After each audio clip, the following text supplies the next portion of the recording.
Good morning, guys, and welcome back. You're listening to the Rut River Pursuits podcast, and it is day 4. It is Tuesday. We've already been around talking to some of our friends this morning, and they just sang the national anthem, which is my favorite part of the entire show. We've been seeing Joe for quite a few years now, and Miss Lacey is with me today. If you saw my live feed on Facebook, go back and look at that. I believe I saved it. It is the R2 Sportsman's Night Out.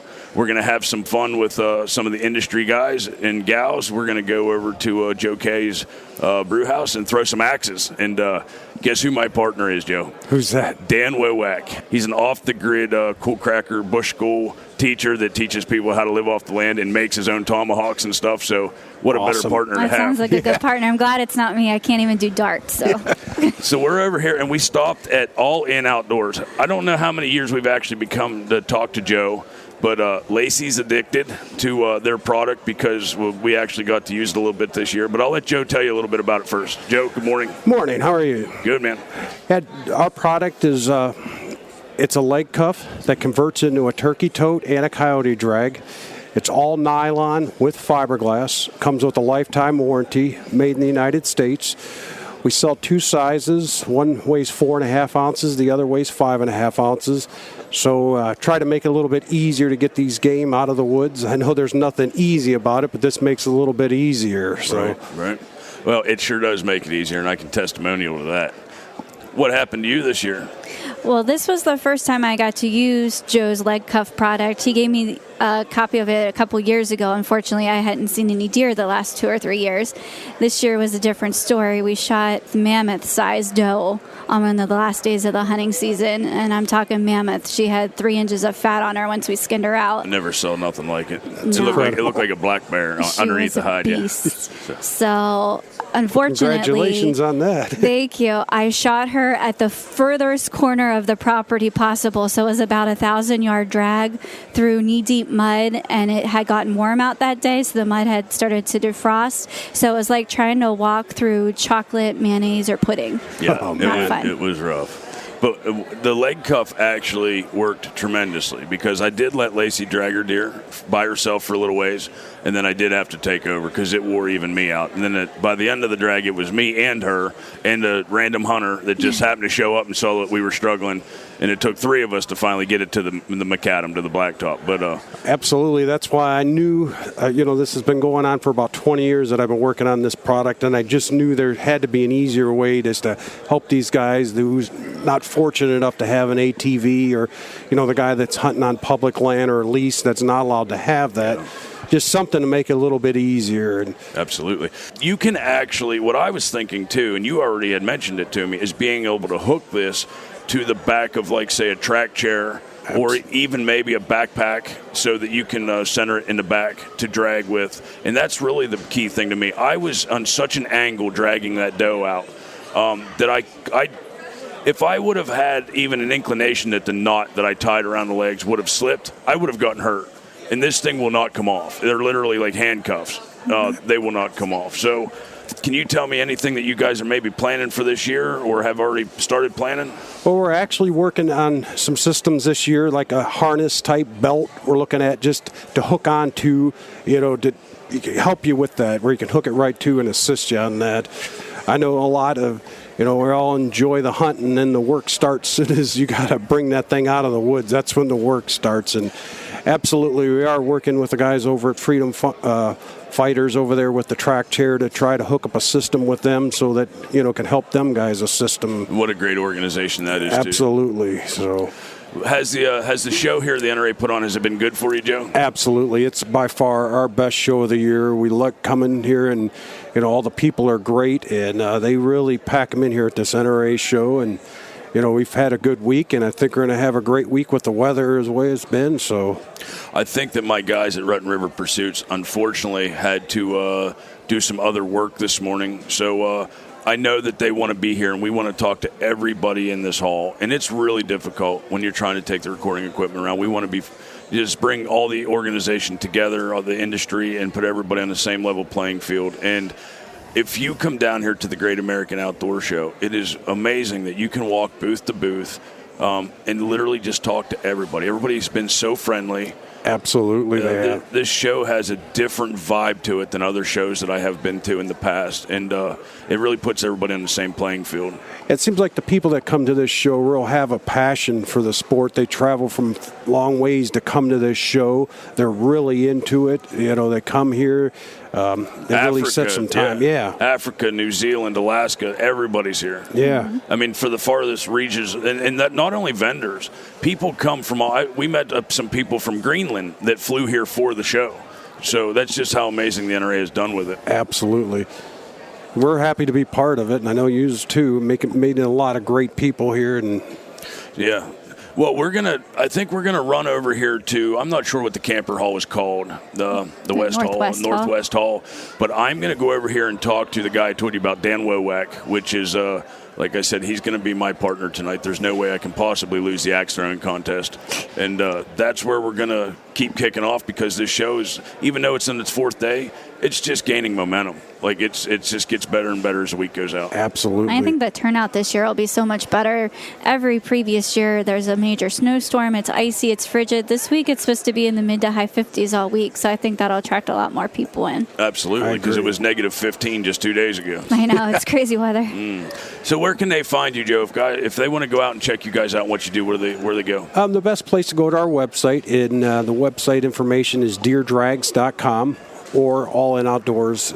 But either of those, and we got some YouTube videos and different things where they can take a look at the product. We have free shipping online, so if you can't come down to the show and see us, which I wish you can, if not, you can order online. Absolutely. And I always like to tell you, if I have been there, done that, or used it, I've used your product, and I love it. So thanks, Absolutely. Joe. I really appreciate making a good product, man. Thanks for stopping and seeing us and letting us be a part of it. And anything you need, you let us know. Absolutely. We like stopping here year after year. Thank you, guys. All right, guys, I did make my way over to the Northwest Hall, and I ran into Cool Cracker Bushcraft's very own Dan Wowak, which is going to be my hatchet throwing partner tonight for the R2 so we Sports. Can kick everybody's ass. That's right. Absolutely. Yeah. Dude, we've talked to you before in the past. I want my listeners to know that they can go in the back catalog of the Great American Outdoor Show and hear a little bit about Dan and what you do.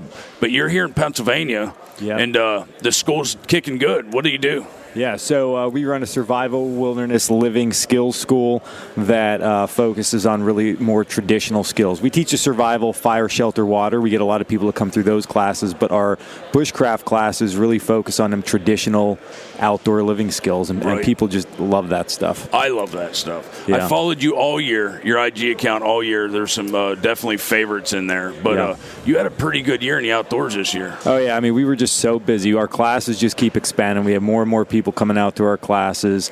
We opened a knife shop, so we're making all our knives now in-house. So we do everything from CNC them, to grind them, the heat treat, to handles. So that was that was a huge undertaking. Absolutely. So that was crazy. So when people come out to the school to tell them about it, you actually can start at a very minimal. They don't have to be afraid. Like, you can start at a basic level skill set. Yeah, we almost tell everybody, even if they're like, I've been in the outdoors my whole life, we say start with a basic class, because it teaches our principles and what we feel is the most important thing to learn. But you don't have to have any skill. You can just come in there, and we can even give you some equipment to come out. We have a required gear list, but we'll give you the equipment, and you come out and we start super basic. And it sort of scares off the advanced people, because they're like, well, that's a little bit too easy for me. But we progress pretty quickly, and I think our teaching methods are superb. So we get them on page really quick, and even those people who've never been out and done anything, by the time they leave in 3 days, they're on page and they know what they're doing. I got you.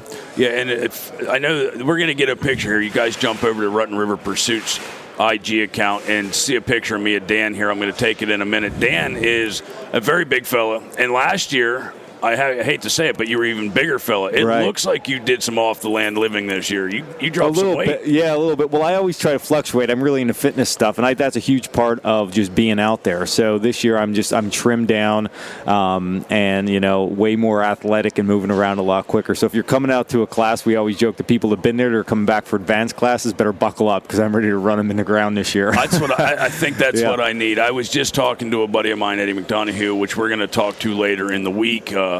He has dropped a bunch of weight too, and he's already a big dude. Yeah. And I told him, he said, I don't feel, I don't feel like I was in good a shape as last year. And I said, I don't feel like I was as good a shape ever in my life. Ever. I'm like in the worst shape ever. So I need to come out to the school and get some stuff done. Even though that we're out hunting and fishing all the time, unless you really get out there and eat right and do it right. Because it would be a giant game changer if something were to happen and you have to live like this. Oh yeah. I mean that's huge. Yeah. So basic fire building, shelter building, a good knife, those types of things are hopefully in the beginning stages of what you do. Yep, all that stuff. So we always tell people they need to calm down, focus on what they're doing, where they're at, and try to make themselves comfortable. So that's where the fire, shelter, water. It depends on, of course, seasonal and what's happening. But if you can get yourself some water purified and a fire started and a quick shelter put up, you're in a pretty good situation no matter what, especially in Pennsylvania, year-round, other than some very extreme temperature conditions. Sure. You can make it through the night for the most part. Gotcha.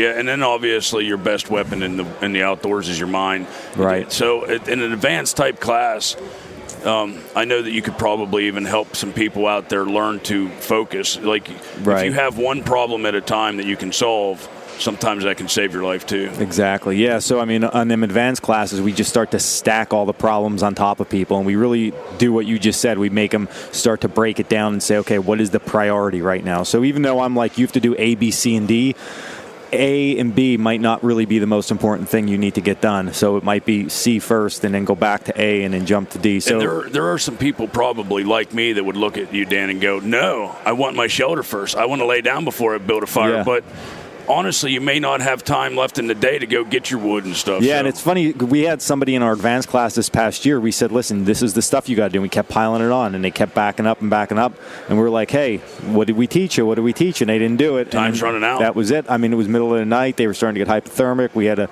sort of get them in a rescue-type situation just to bring them back, and then we were okay. So there's an actual time in my life, and I want to share this with a longer version with you later, but there was a time in my life back in 97. I worked for a hunting outfitter in Alaska, and I was put in one of those situations. I was packing a caribou out on a long pack out, and the pack was way overweighted for me. The guide tried to even warn me, and I was like, whatever, man, I got this. Mm-hmm. And I got myself in a bad situation where I buckled up a knee, and I was left alone because they went ahead of me, and I spent most of the night in the wilderness in Alaska, and I'll tell that story one day on a podcast in depth, but I didn't have the proper training had I would have been spent the whole night out there. I don't think I would have made it because it got pretty cold very quickly. Mm-hmm. And when you got 200 pounds of raw meat with you sitting out there in the tundras, that's not a good situation. It wasn't. So it was a big eye-opener to me that I had to take it a little bit more serious. Right. That I'm just not all brawn and let's go. Yeah, and I try to tell people, especially at shows like this, because they're such avid outdoorsmen, they're out all the time, but that doesn't mean they can't brush up on the skills we teach all the time. They're like, oh, I made a fire before, but we can teach you a better way to make a fire is what I like to tell them. So, I mean, to come out for 3 days, that's a short time in your life to really get those skills. Like you just said, I mean, you're a guide doing what you need to do out there, and something bad happened. Right. So if you had that little bit more skill set, it would have been that much easier for you. It would have. It actually probably would have saved my life. Thankfully, I'm not going to ruin the end of that story because I've never told it on the podcast. It's a very lengthy one. But thankfully, I didn't have to stay out there, and I did get help. But I think it would have been a bad situation. I know that I have been here for a couple years. If you listen to the back catalog, I've personally said I want to come up and do some of your school. I haven't made it happen. That's my fault. But it is absolutely out of this whole building, fishing, hunting. This is actually one of the things I want to make happen, just making the time for it.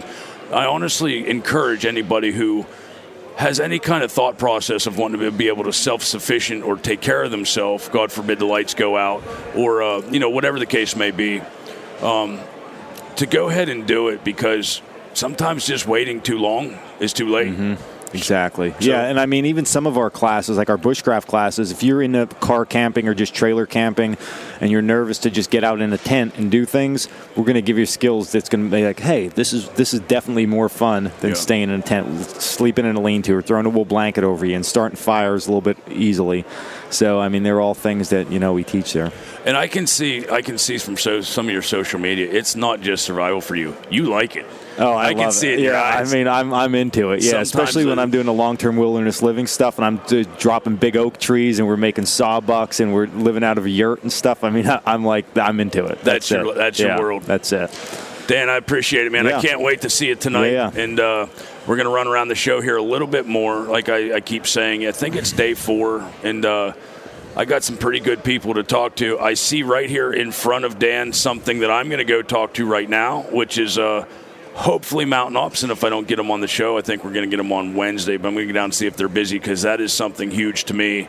Yep. It's going to help me as well, because energy drinks to me are kind of a crutch. I'm like that. I drink Monster Energies all day. So now I'm like, too. well, this has no carbs. It has some protein in it, and it doesn't no Dehydrate spikes. you. Yeah, so I'm pounding water now with just a little bit mixed in, and it's good. So. And that's exactly what I'm doing. And I'm going to go talk to them next. Hopefully they have a chance here to speak with me, because Will Miser, the podfather of the podcast, actually turned me on to that. And it tastes amazing. And I'm like, so this hydrates you and energizes you? Yeah. I got to get on some of that. You drink the orange Monsters, right? Every day, all day. Yeah, I could remember last year you left it here, and you're like me running back. You're like, is my Monster here? Because I'm with the black with the blue, and I live for it. But you're like me. You push a lot of hard hours. Sometimes you need a boost. So you guys get a chance to get out to Cool Cracker Bushcraft School, or just come down here to the Northwest Hall and see Dan. He can tell you all about it. Check out his knives. They're pretty amazing. And I can't wait to see you tonight, boss. Yep. Guys, I made it over here to the Outfitter Hall. On my way through, I did stop, and I left off with Dan Wowak telling you guys that I was going to stop at Mountain Ops, and they were packed, and rightfully so, because their product is so amazing. I don't want to talk too much about it yet. It has even changed my life a little bit in the 3 days that I've been drinking it instead of other energy drinks. Not to de-promote anybody, but I actually feel hydrated for the first time in years, because I don't drink water, but now that I've been drinking it. So I'm not going to get into that too much, because we are going to stop back in there on Wednesday whenever they're not so busy and do a video promo with them. So we're going to get back into Mountain Ops in a little bit. But before I get into the lunch hour here, I did stop by Avula Safaries, which we talked to last year. And one of my favorite people in the whole building, Miss Nancy, is here with me. And Hello, everybody. She brought some company with her this year. Yes, this year we have Chris, who is one of the partners at Avula Safaries. And no great hunting show could possibly be left out on my show if I didn't travel to Africa. So people that don't know who Avula Safaries are, where are we going to Africa? We're going to South Africa towards the Northern Cape. Tell me about it. Tell me about what happens. Well, you're going to fly into Johannesburg, where we're going to meet you and pick you up and take you to one of 3 lodges. We have a specific bow lodge, we have a rifle lodge, and we have a combo bow and rifle lodge. Roughly an hour flight outside of Johannesburg. And Johannesburg's a pretty big import where a lot of people fly into. 90% of the clients fly into Johannesburg, correct? Yeah, I've not been to Africa. We've been over this quite a few times, even though it's a dream. But Johannesburg comes up constantly. Yeah, I hear that name a lot. So, is that a small city? It's a very large city. Is it really? It is a large city, yes, sir. And I take it once I get into Johannesburg, I'll meet up with you guys. Depending on which lodge you go to, that is correct. One of our lodges, we pick you up right in Johannesburg. The other 2 lodges, there is a 1-hour flight you take to another location where we would pick you up. Jumper flight's not bad. Not bad at all. It's an hour flight. You're up, you're down. How was this year? Did you guys have a good year? This year was absolutely very well. We've had some people, obviously, fans of the NRA there. We've had TV shows over. We've had bow hunters, rifle hunters. We do a lot with veterans. So we deal a lot with our veterans and our first responders, donating hunts and putting groups together to bring over vets, terminally ill children. You make me cry. I don't want to make you cry. You know that touches my heart. Well, we try and just take care of who takes care of us. Amen to that. Did you get a chance to run into my boys, Sean and them from Bone Cold this year? I always run into Sean and the boys from Bone Cold. Chad, Sean, Brandon, and Bo will be joining us again this year. And Bo's coming as well. Bo is coming as well. Bone Cold TV, guys, you got to check that out. If you don't know what that's all about, you're missing out. There's some good dudes. They're very good dudes. So, Chris, tell me a little bit about what it's like to hunt in Africa and what you do. It's wild, man. It's just I don't know what you guys hunt here in America. Whitetails and a lot of Whitetails are our biggest. That's probably the most predominant. And then I would say turkey hunting is probably one of the fan favorites of sportsmen's favorites of all of the North America. Yeah, see, for us, very different. We hunt everything from the tiny 10 to as big as elephants. Even if you don't, if a big hunter, we just go do photography safaris. But yeah, anything, we do over 40 species. Even just in our 3 private lodges, we offer more than 40 game species for the hunters. And even for the non-hunters, just to go out and just take photos of them, not even a hunter. We're trying to get some wives, get some family, get some kids going. One of our new lodges is a 5-star lodge, getting the families in. There's a spa and motorbikes, 4-wheelers, horse rides. So yeah, we're just not all about hunting. We do just some other stuff just to get the families involved, not just about the husband. Just adventure. It is adventure. And it's conservation. We had a group of 13 come over this year with some children. And one of the things that Avula prides itself on is at the last day of your hunt, we'll put together meat and we go to a deprived area and we let the hunters donate the meat. So we had some young children with us, and I think it was an eye-opener for them. There aren't TVs in the bedrooms. There's no iPods. Love it. These people don't have. We had an 8-year-old boy that donated his meat to a blind woman who was roughly 80 years old and walked 7 miles to get the meat. Yeah, we don't. I'm not going to say we. Let me back up. I can't fathom that being here in North America. We're, it's easy to walk across the street in any direction and hit a fast food joint, for $1, a hot hamburger, whatever. I really wish that there were more people in life that could travel anywhere to, Africa, Peru. There's all kinds of places that I've been told about to see really what sportsmanship is, what hunting is supposed to be about, and that's literally to feed the family. And I think it takes on a whole different aspect when you guys see it from your eyes over there. To walk 6 miles to get something like that, and the amount of appreciation you would have for your table fare would just be crazy. Well, to see this happen with all the children and donating the meat to deprived areas, nobody had a dry eye. Not even, your seasoned hunter. Me and you couldn't hang out. No. We'd be girls. And we throw Uncle Buck in the mix. There you go. Yeah, but I think that's the big thing also. The perception people's got when you go out hunting is just go out and shoot. It's not like that. And that's, I think, maybe of the ladies, 20 ladies that came last year, I think 90% of them did shoot something. Because they went out, just drove around, just enjoying nature. And then they saw the whole process. It's not just go out and shoot. And I think that's the perception that a lot of people's got. And the kids and the wives, they saw it. It's not just like that. You go out, you work for your animal, just to see how they act in nature. And then from there, what's the process? After you've hunted your animal, what's the process going from there to the butcher? And from the butcher, we distribute the meat, go to the lodge, go to the community. Yeah, you have to be able to see the full circle. Oh, yeah. And that's what we're about, offering the full circle. We want the whole adventure. Like you were saying, it's not just going out and harvesting an animal. I am blessed to be a hunter, and I've actually hashtagged that. I believe in it 100%. For you guys in Africa, I say this here. I'm proud to stand up and fight for me to be able to go hunting and share those times in the duck line with my buddies or hunting turkeys with my wife. In Africa, you guys have a little bit of a different fight on your hands. I mean, have you seen a change over the course of 10 years, 20 years of trying to keep your rights to hunt? With good and bad social media? Yeah, I think, and that's why we, as a company, as Avula Safaries, we took that turn about 2-3 years ago. We don't just go sell the kill of it. And social media, unfortunately, the stuff that's been posted and stuff went out there, we took a knock. Definitely, the South African, if I talk about South Africa, it took a big knock. Yeah, I'm looking at my view across the pond towards you. I could feel that you probably felt a difference in the last couple of years. And Chris is right. We have felt a difference in the past couple of years. But again, social media, like you were saying before, you can look at a picture, you see what you want to see, or you read the meaning behind it.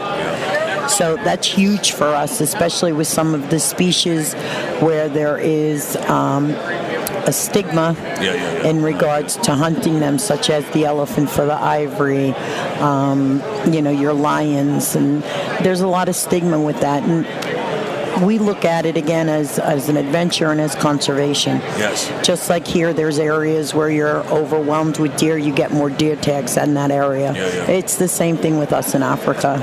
And I love the fact that everybody in the circle, even outside the circle, this lady that walked 6 miles, everybody benefits. Everybody, even conservation, the elephant itself. Believe it or not, people that see pictures that don't believe it, the elephants themselves benefit from hunting in Africa. 100%. Yes, and I don't think people quite get that. If I were to come to Africa with Lacey, everybody knows me. I like to say, hypothetically, if I were to come to Africa hunting with Lacey, what would I need to bring with me other than 3,000 SD cards? Well, depending on the time of year you come, your basics, 3 sets of clothes. Yeah. We do laundry for you every day. Good pair of binoculars. Good walking shoes. Please don't bring shoes you just bought last week. Break them in first, like any other hunting trip. Part of the luxury of hunting South Africa is that we're there to help you with anything you don't have. Right. If you don't want to travel with a firearm, we will rent you a firearm. Yeah. So that's something that we're seeing a lot of change in with people renting in lieu of traveling due to airline policies. Sure. But we give you a list of everything depending on the time of year you come, what the species are you're hunting. And one thing I want to mention, I think that I talked to Nancy off the air last year about, was if you come there and say I wanted to take a sidetrack trip, I wanted to go see Victoria Falls, or I wanted to maybe go see the Mara River or something. That's something you can help me with. 100%. We work with some of the top tour guides in the area. We can offer you a liaison that can take you through Cape Town, through golf courses, Ernie Els Golf Course. We can do wine tours. We can do Table Mountain. You can do tiger fishing in Vic Falls. There are things that we can help you with, so you can come and spend 5 days hunting with us, right, and then spend 3 or 4 days traveling. Yeah, and I've said this before to my employer, which is extremely hard to get off a period of time of work more than 10 days. But if I ever go to Africa, I've heard this from other people too, try to make it expended like 12 days plus, because is there a good bit of travel for me to leave from Pennsylvania to get to Johannesburg? Well, Pennsylvania, you're right in the middle. We like to recommend flying out of JFK or out of Atlanta, the direct flights. Atlanta puts you there at nighttime, JFK puts you there in the morning. So if you fly Atlanta at nighttime, you'll spend the first night in Johannesburg. Okay. So you lose a day of either touring or hunting. But I recommend 10 days. Yeah. 10 days is a very comfortable time to go. And there's a spirit behind Africa. I've never been there. I've seen some of the movies. I've watched lots of shows of hunting Africa. I've got to meet quite a few, people that have African safaris, and I don't want to take any less than like 15, 20 days to go there, because if I never make it back, I want to try to get in as much as I can. One of the things that I want to do for a day, because I like to get out of my comfort zone, is I want to take a hot air balloon ride. I'm scared to death of them. And they keep asking me to do them here in North America. And I'm like, no, if I do it, I will do it in Africa. Because if I crash, I would rather just crash in the middle of nowhere and be like, all right, lions, this is the way to go. Just do it at the end of your trip, then do it at the beginning. Exactly. Please enjoy Africa first. I see people actually do that, though. Is that a thing? They do that. They do that more up north of South Africa. Sure.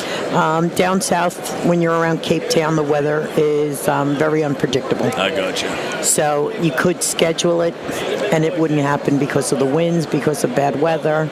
So, yeah, and I agree with Chris. Just please do it at the end of your adventure. I'm looking forward to one day when we do eventually make it. And we've been saying this, me and my wife standing here next to me, Lacey, have been saying this for 15 years. Let's go, let's go, let's go.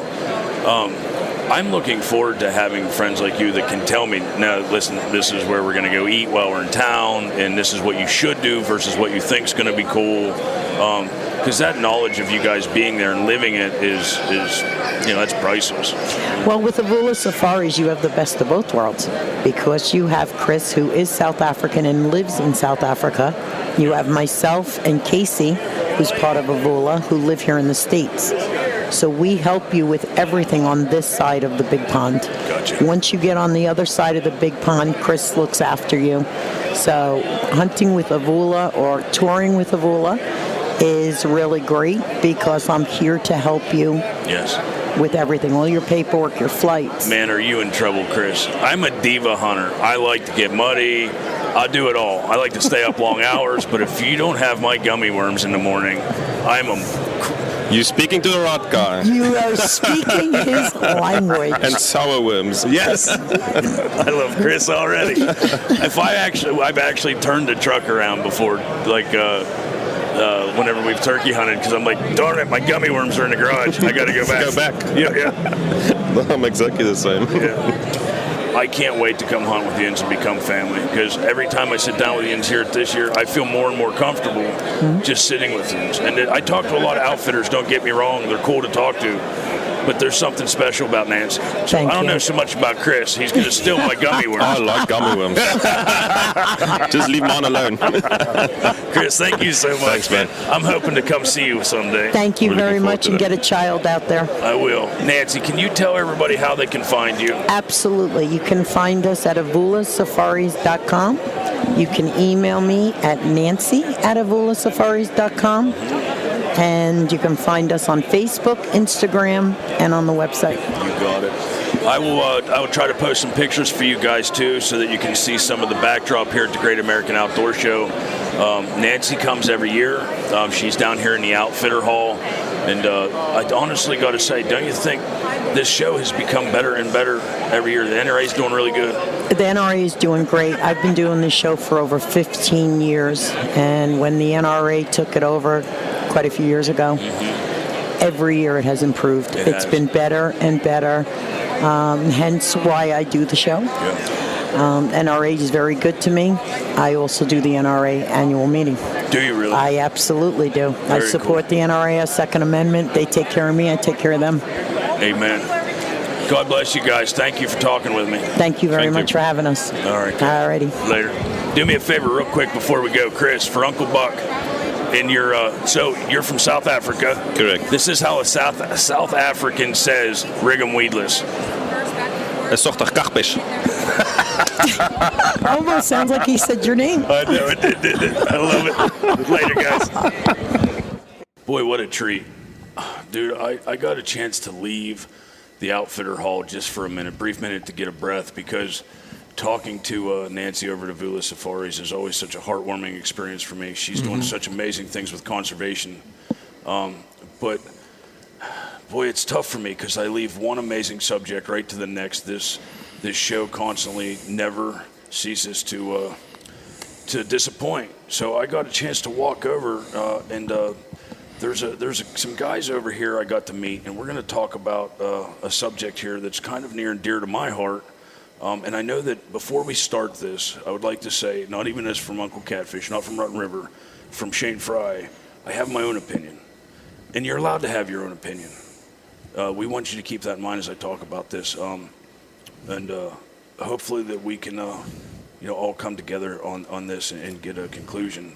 So what we're actually going to talk about here is I went over to Hush, actually, and it's Hunters United for Sunday Hunting, and I got to meet Harold and Kevin. Harold, thanks for coming on the show. Absolutely, thanks for having us. I really appreciate Kevin. And so before I give my opinion on this, and it's a personal opinion, and Stevie's a newer hunter, so maybe we even get Stevie. Stevie literally started hunting 2 months ago, 3 months awesome. ago. Yeah. So it's being kind of a veteran hunter myself, it's good to have these different opinions, but I want to hear your opinion. Sure. What are we here at the Great American Outdoor Show? What are you guys trying to talk about? Okay. The mission of Hunters United for Sunday Hunting is to remove the prohibition currently in our Title 34 game law. Title 34 game law says Pennsylvanians are not allowed to hunt game or fur bearers on Correct. Sundays. There are two exceptions to that. In 1990, foxes were exempted, and in 1994, coyotes were exempted. Okay. Also, we can hunt crows on a Sunday because crows are federally regulated, and somehow the Game Commission is allowed to permit us to hunt on a Sunday. So that's the mission through education of our legislatures. We want them to remove, it's 3 words, except on Sunday. Except on Yeah. Sunday. Except on Sunday. Right now, the subject matter experts in Pennsylvania relative to wildlife management is the Pennsylvania Game Commission. Sure. They were recently recognized by QDMA as the best wildlife agency in the nation. Wow. So we have an excellent resource that is taking care of our wildlife here in Pennsylvania. And what people don't realize in Pennsylvania, any idea how many species of wildlife we have? A lot. A lot. 480 I species was of going to say wildlife. that's a whole other lengthy podcast to talk. Yes, but you're right. Now, do you know how many we hunt? A fraction. 62. Yes. So this thing called the North American Model of Wildlife Management kind of requires the hunters to be buying hunting licenses to create the revenue that manages those 480 species in Pennsylvania, manages their habitat, controls this serious problem we have of invasive species right now that are coming in, plants, fish, you name it, coming in, the insects. We're all talking about the spotted lanternfly and stuff right now. Invasive species are coming into Pennsylvania, and we need to have good funding for that. We absolutely do. Because it doesn't take but a blink of an eye to turn into the Missouri River. With the Asian jumping carp, the snakeheads that we have. That type of thing can happen extremely quickly without funding. Yeah. And the right people watching over it. So. I agree. So that's what this is about. Yeah. So we need to make sure that we are able to optimize. I use the word optimize a lot. Optimize the number of licenses that we are able to sell in Pennsylvania. So that's where the funding is coming from. 2 sources primarily. Hunting license sales and this thing called Pittman-Robertson funding. Correct. That comes from the Wildlife Restoration Act. Okay, that's an excise tax on sporting goods that hunters and non-hunters alike pay for guns and ammunition and that kind of thing. Do you remember we touched base on that on a previous podcast? Yep. Yeah. Right. I'm sorry, go ahead, Harold. And you'll have people say, well, yeah, hunters don't. They're not the only ones that contribute to Pittman-Robertson funding, and that is a true statement. But it takes the sale of a hunting license to generate that. It comes back in the form of a reimbursement to the states, and the equation that's used for that is on 2 parts. First part is land mass, a state's land mass. I think that we no longer are fighting over our borders of our states in the United States. Right. So land mass is pretty much a set it's not thing. Changing. We're pretty good there. Yeah. We're pretty good there. So we have to be competitive in our hunting license sales. Right now, Pennsylvania is on an island. Every state that touches Pennsylvania is providing 7-day hunting opportunity. Right. There's so only right around this, real quick, not to interrupt here. That's okay. Right around us, we have Virginia, and Maryland, and New West York, Virginia. and West Virginia. They just went to it. Ohio. So we're pretty much New Jersey. We're almost landlocked. We are. Okay. New Jersey, Delaware. They have all recently, at least, gone to 7-day opportunity. They no longer have this restriction in the law. Correct. So why is that important? Well, if our legislatures do not understand that we need to remain competitive, we don't want to lose the ability to have Pennsylvanians staying in Pennsylvania to hunt. Correct. We don't want to become no longer a destination consideration for out-of-state hunters to come in. We have a great deer herd. Yes. We're antler restrictions are producing some tremendous antlers here in Pennsylvania. But if people can't hunt on a Sunday, they are not going to drive to Pennsylvania to hunt one day when they can stay home or drive to one of these other states and hunt. That's what our mission is about. It's not about hunting for the sake of harvesting an animal. Correct. we get excited now when we see bald eagles. Yeah. We get excited when we see fishers. Yeah. You know, think about all of the successes that the Pennsylvania Game Commission has had in reintroduction of Pheasants. The pheasant recovery program. Mountain lions. Yeah. Wink. True that. But that's what this is about. So when surveys are done and people are asked, okay, are you a hunter? Well, no, I used to be. Yeah. Oh, okay. Well, how come you're not hunting now? You know what the number one answer is? What is that? Time. Time. I don't have enough time. So Hunters United for Sunday hunting, our catchphrase is, it's about time. We need more time for making memories. Boy, ain't that right? And the making memories is it. That's what it is, you know. Kevin and I have traveled around this, especially this region, but like Sunday, the 10th, we're going to be out in New Kensington doing a conference near Pittsburgh. So we've been around. I mean, we've been traveling around, and boy, I'll tell you, the first thing that inspired me to get involved in trying to re-energize this effort in Pennsylvania, a good friend of mine, Terry, had 2 daughters. Mm-hmm. Terry has a good job, only works 5 days a week. Right. Problem is, his days off Wednesdays and Sundays. Now he has 2 daughters. He wants to pass on his hunting heritage. Yeah. What does he do? Does he take his daughters out of school on a Wednesday? Right. Or does he miss work on a Saturday? Right.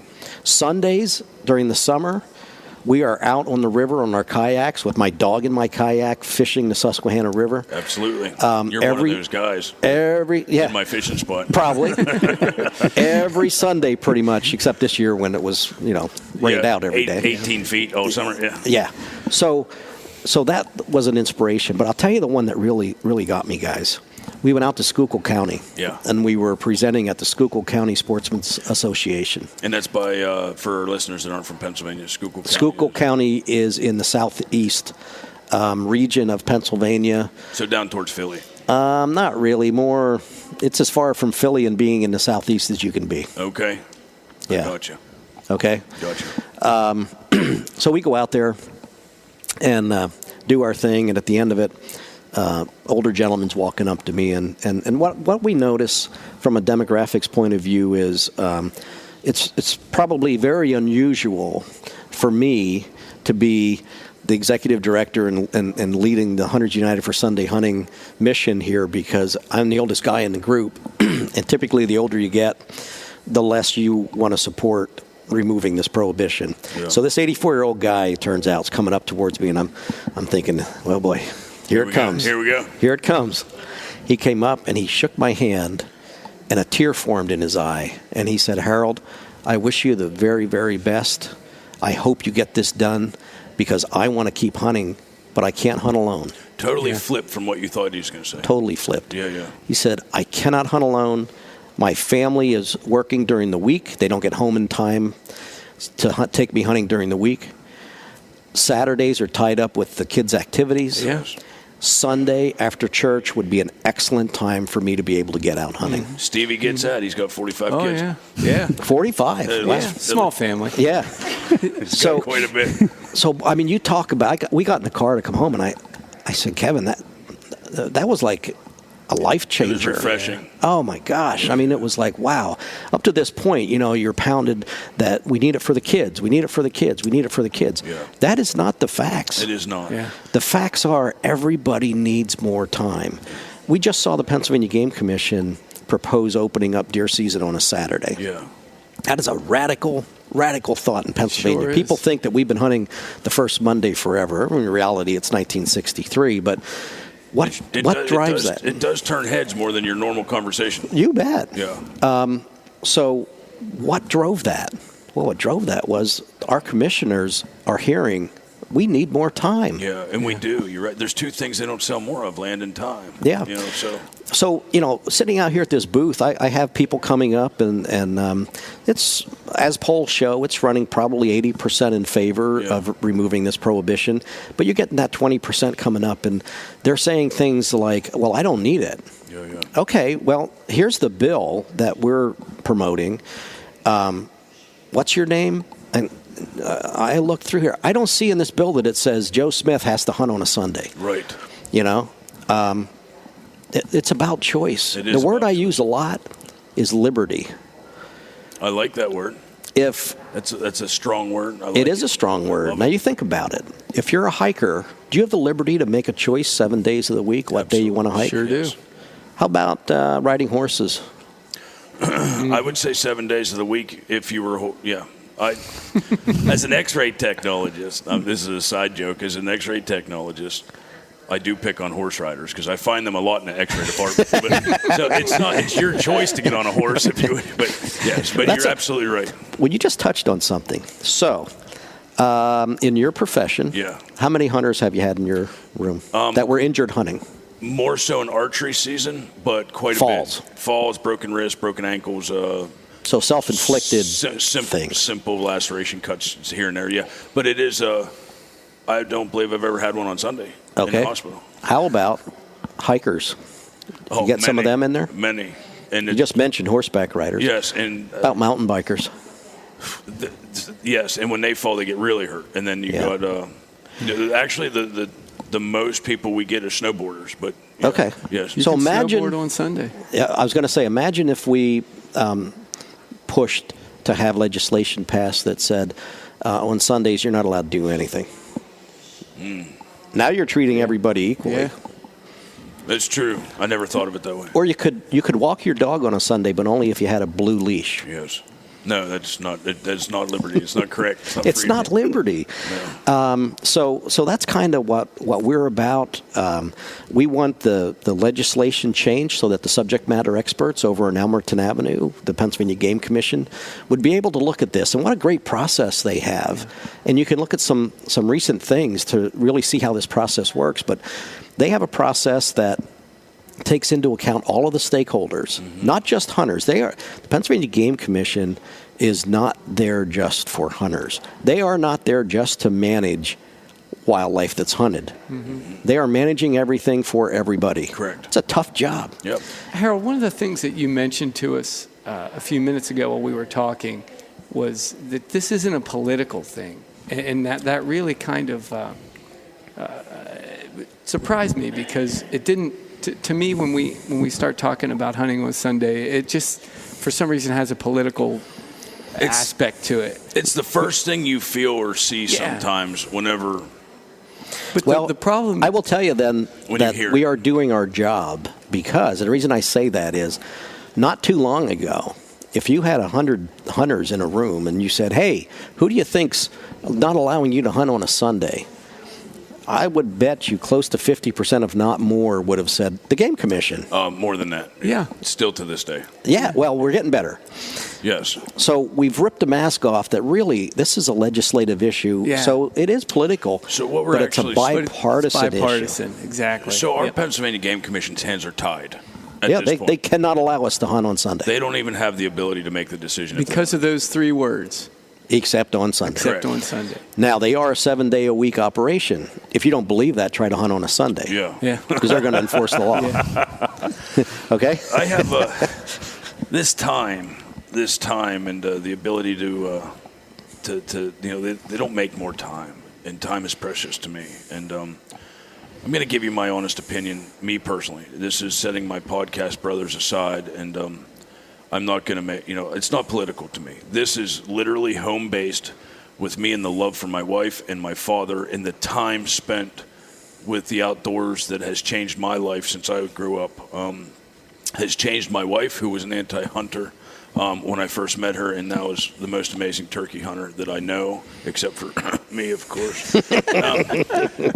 But so let me paint you a picture. Right now, at home, I have a father who has, a lot like yourself, Howard, has been a hunter education instructor, has given a lot of his time for free to help to help the youngsters grow up so that we can have more hunting license sales, and have the tradition go by.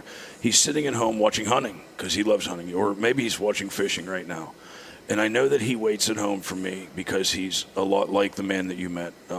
My father's in a wheelchair, so in order for him to go hunting, I have to be with him, and I have to help him. And he won't say that I have to, but he will. Long story short, I work all week long in the operating room, in the emergency room as an X-ray technologist. And to me, if I take everybody else out of this equation, everybody in this building, everybody, any political party, take everything out and look at my father, and the time that I could spend with him on Sunday hunting squirrels, hunting groundhogs, which is one of his favorite.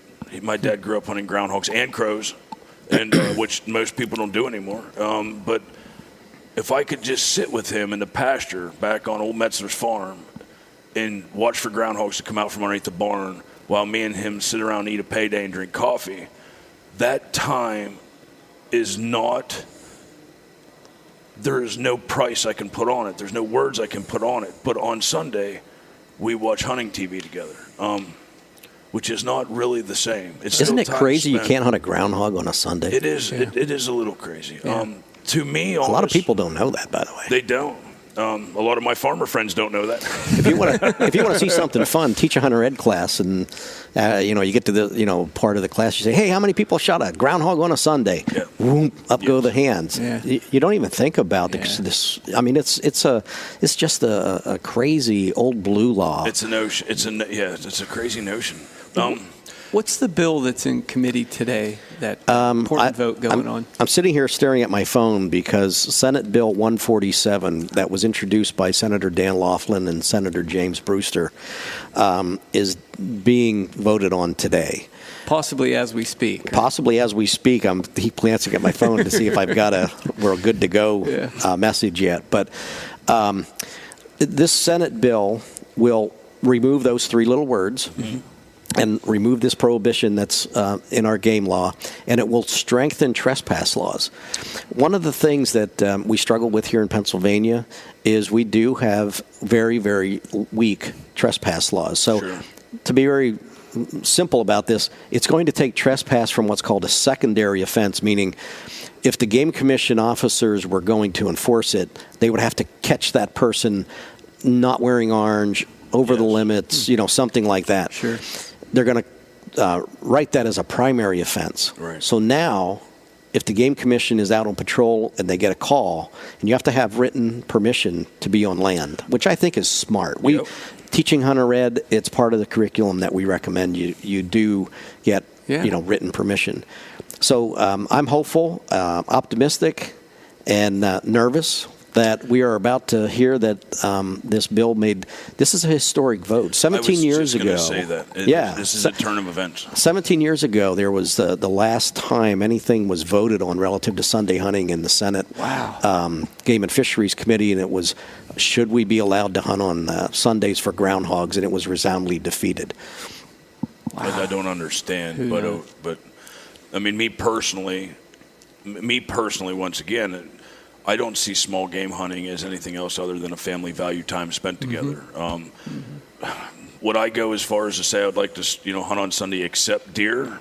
For me personally, probably. I'd like to start somewhere and see where it goes. I always like to start slow and then maybe see deer implemented and the Game Commission process does that too. Yes. If we can just talk for a second, a live example of that: semi-automatic rifles. Correct. Okay. A couple of years ago.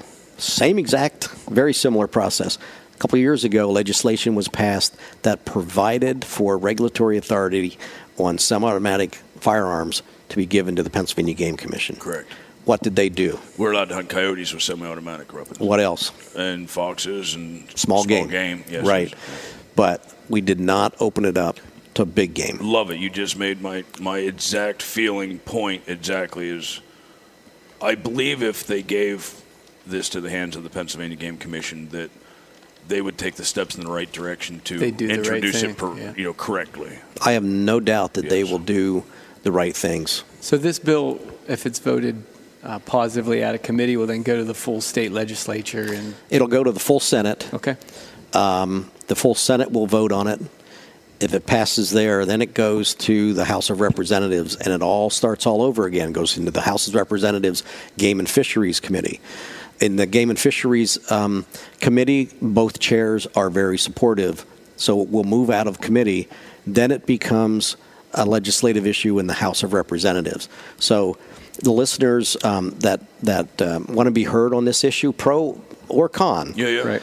You have to talk to your representatives and you have to talk to your senators. Right. And, for the people that want to get engaged with the Pennsylvania Game Commission, one thing I would highly recommend that all of your listeners find a way to do, attend a Game Commission meeting, quarterly commissioners meeting. It's always in Harrisburg the last Sunday of January. Then it will come back in April. So everything that's voted on in January will be reheard and voted on again in April. Get engaged in that process, just like getting engaged with your representatives and your senators. Sure. Let me ask you a question. Is there anybody in your life, Harold, that you would be able to enjoy time with on Sunday? You personally, take everything out of it. I'm talking about you waking up on Sunday and going squirrel hunting. Would this benefit time with you in your life? Of course it will. Yeah. I just became a grandfather. There you go. Congratulations. Thank you. Yep, it'll be 1 year in March. Just found out that my granddaughter has bronchitis, so I'm sitting here with a bit of worry Yeah. Well, sure. on me. Who wouldn't? But a lot of optimistic hope and anticipation of the days. I got involved with Pennsylvania Mentored Youth. Yeah. There was an attempt several years ago to undo the Family of Fields legislation that allowed anybody to take their kids out hunting at any age. And there was serious threat of it rolling back to a minimum of 12 years old to be able to hunt. And I got really fired up over that. My daughter was an adult by that time. But because of her, I got involved in that.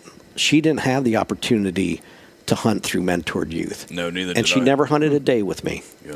By the time, she would go out and sit on my lap as a little girl till she got to 8, 9, 10 years old. She started rather going out and shopping with her mom and grandma than sitting out there hunting squirrels with Dad. Sure. And we can totally understand that. I mean, Stevie was just ice fishing the other day, and Ryan's young daughter just cleaned all your fish for you. Yes, she did. And she loves to go out in the woods with us. That's awesome. Yeah.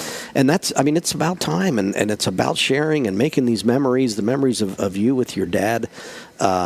He would take me out. I'll take it one step farther. I couldn't hunt with him when I was younger, but he would drag me along. I'd chase his deer away. I'll tell you the thing that would most benefit me right now, and the person it would best help. Sure. I have a chocolate lab by the name of Katniss, like Do tell. like the Hunger Games story. Yeah. She's a whole story by herself. I don't have time to tell you that one. She was a stray for 4 months, and I ended up catching her and adopting her, and now she's my hunting buddy. She looks at me with the funniest looks.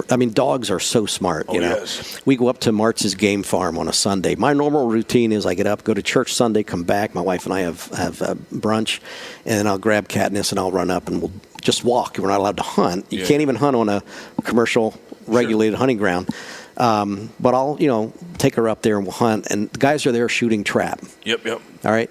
So the dog's kicking up pheasants. Here in the shotgun. The guys are shooting, and she's looking at me like, "Hey, Dad, What's going on?" What in the world?" You got that same look in Virginia with Z-Dog whenever you missed the duck, and that dog looked at Stevie and went, what happened? So you think about our hunting dogs, who are, most hunters and hunting dogs. They are part of our family. It's part of our hunt. It's part of the crowd. Danny Lee's. Yeah. And how much time do we get with them? Yeah. A dog's, prime, a very short window relative. Yeah. Right? And here we are. If I have something, lots of times we talked about hunting deer or hunting rabbits or fishing or making these decisions. If I try to go out and deer hunt, I'm going to sit there feeling real guilty that I'm not hunting with my chocolate lab for some pheasants. Right.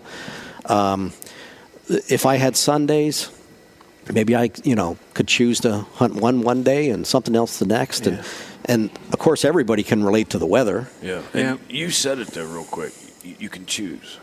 Choice, man. You can Liberty. choose. Yeah. Liberty's an awesome thing. You don't have to hunt on Sundays if you don't believe in it. No, but you do if I not. want to take my father groundhog hunting, I would like to be able to do that. And if a farmer, my father rather, if a farmer doesn't want somebody to hunt his land, he doesn't want him hunting his land on a Monday, a Wednesday, a Friday, or a Sunday, It's his land. Land rights, man. Yeah. I didn't even think about that one. I didn't throw that one into the mix. Yeah. For every person that comes up to our booth out here that says, well, I have 100 acres and I don't want to be hunting on Sundays, I need a day off and blah, blah, blah. For every one that comes up, I can show you 8 that have hunting ground that they want to be able to hunt their ground on a Sunday. I have 7 farms right now that we hunt, and some really, amazing people in the world. I have some Mennonite farms that I hunt, and we don't even enter their land on Sunday. Out of respect for them. That's right. Even if they would bring this in, I would still choose to do that because it's my choice. Yeah. I have other places I can hunt. Well, I hate to say it, I'm almost out of time. But you know what? It's just like the guy that came up that flipped your opinion of what he thought was going to say, blew your mind. Even my own opinion has slightly altered in the way that I think. So thank you. And I appreciate that. I really appreciate it, because if we don't sit down and talk it out, what opinion you have or not, if we don't all sit down and talk it out, it's really going to be our future. It's going to be your granddaughter that prays the place for it. So. Our organization is not about debating and arguing and doing those things. In the end, the people that don't agree with me, I guarantee you, because they're hunters, they're outdoors people, we have so much more that we agree on. Yeah.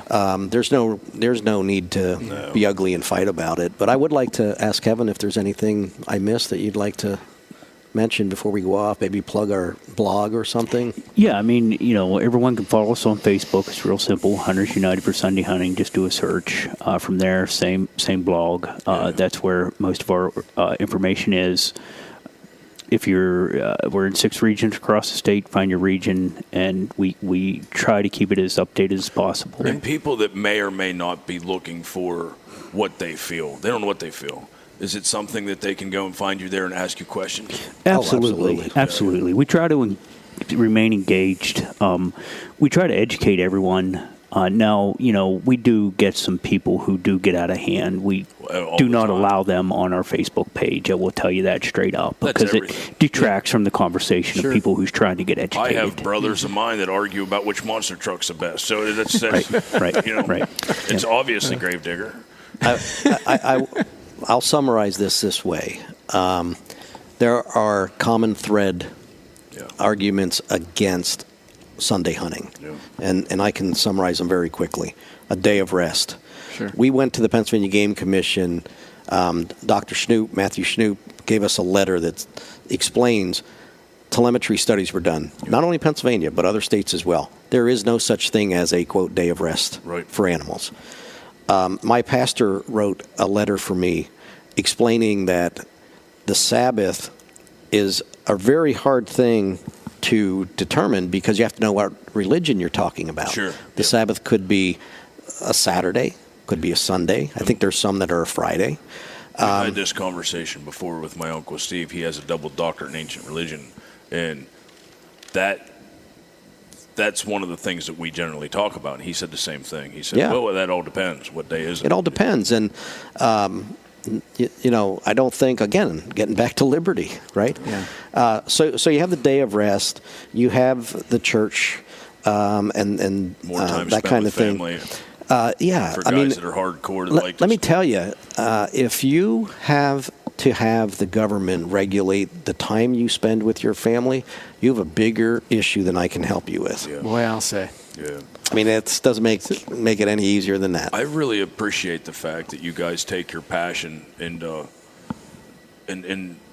whether people believe it or not, you're fighting for all of us. So thank you. Yeah. So appreciate to that. close it out, for or against it, what's the one thing people can do to get their voice heard? Oh, good question. I would suggest that you get yourself educated on it. And then if you want to be heard, you need to get a hold of your representative and your senator. Okay. Let them know that's where this is going to be decided.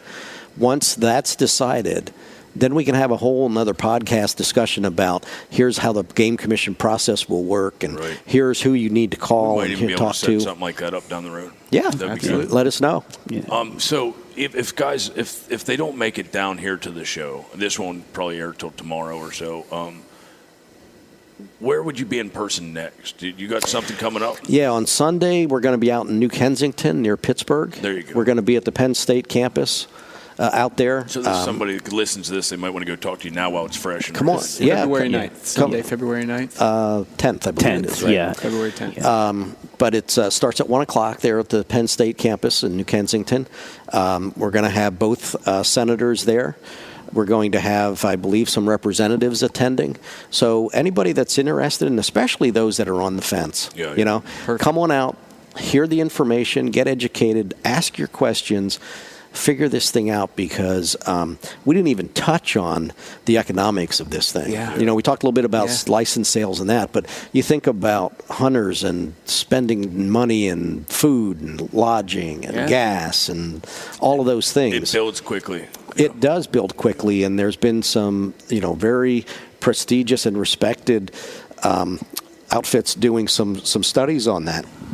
You look at these numbers, and it's staggering. I can't remember some of the numbers, Kevin. Maybe you do, but if you look at it, it's like 972 million. I think it is. Even the Great American Outdoor Show, which we're at now, brings amazing revenue to Harrisburg, Pennsylvania. So I get that. Yeah, this is a big time topic, and I would suggest everybody get engaged. Yeah, I appreciate it, guys. Thank you, Harold and Kevin, dude. Thank you so much for talking with us, and we look forward to seeing how this turns out today. I know we're sitting by the phone today, and it's a step that we need to take in the right direction, I believe. So I'm waiting to hear, because I want to get out of this suit and tie. I was gonna make a joke about being overdressed for radio. I have not yet sat down with anybody in the podcast in a suit and tie that has a turkey ring on. So you noticed that? I always notice. Thank you, guys. I got to get over to the other hall, and I don't mean to cut it short, because we can really talk about this. Oh, we talk forever. So, thank you so much. Appreciate it, guys.